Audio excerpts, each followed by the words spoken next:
Check the teddies, smile for teeth. Watch the dolls while children sleep. Wind the box, but count to 3. Some toys aren't what they seem to be. Some toys aren't what they seem to be. They's also burst be. December 12th is when we conduct the final inspections. Not for quality control, that's what the elves do. No, this is when we check for changes.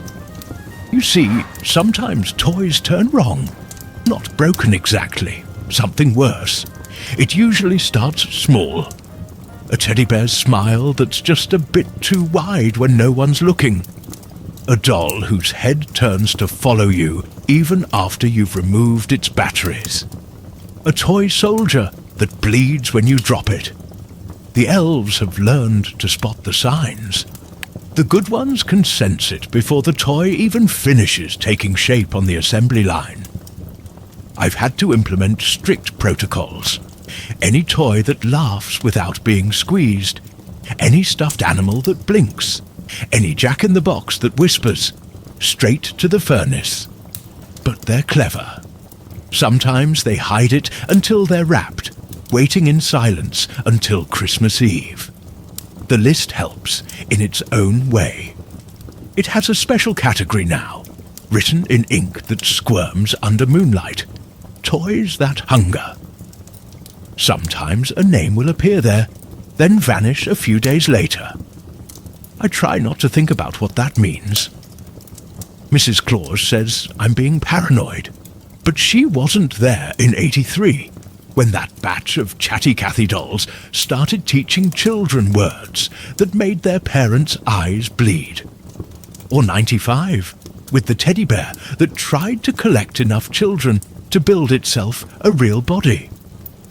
Last year alone, we caught 17 dump trucks trying to fill themselves with teeth instead of coal. The reindeer can sense them too.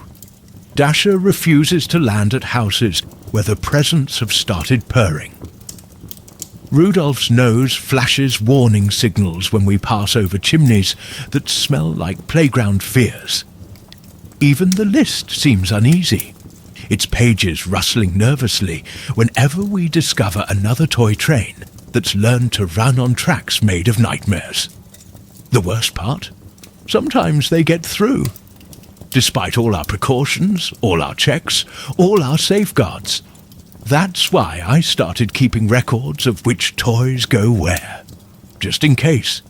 Just so I know where to look when the reports start coming in about dolls that steal children's voices, or board games that play themselves in the dark.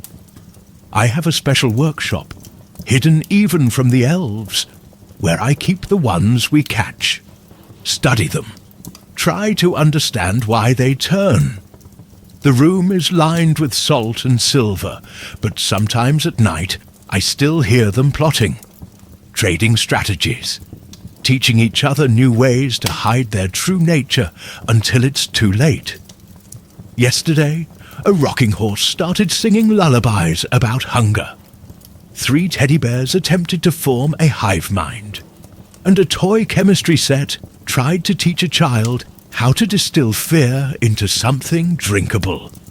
All of them caught, thankfully. All of them destroyed. But for every one we catch, I should close now. The wooden train set in Sector 7 has started growing teeth, and I need to deal with that before the elves notice that some of their colleagues have been replaced with very convincing clockwork replicas. Besides, it's almost time for my nightly check of the list's Toys That Hunger column. The names there have started breeding lately, multiplying like shadows under a flickering light. Remember, when your child opens their presents this year, and you see that split-second look of uncertainty cross their face, trust their instincts. Some gifts should remain unwrapped.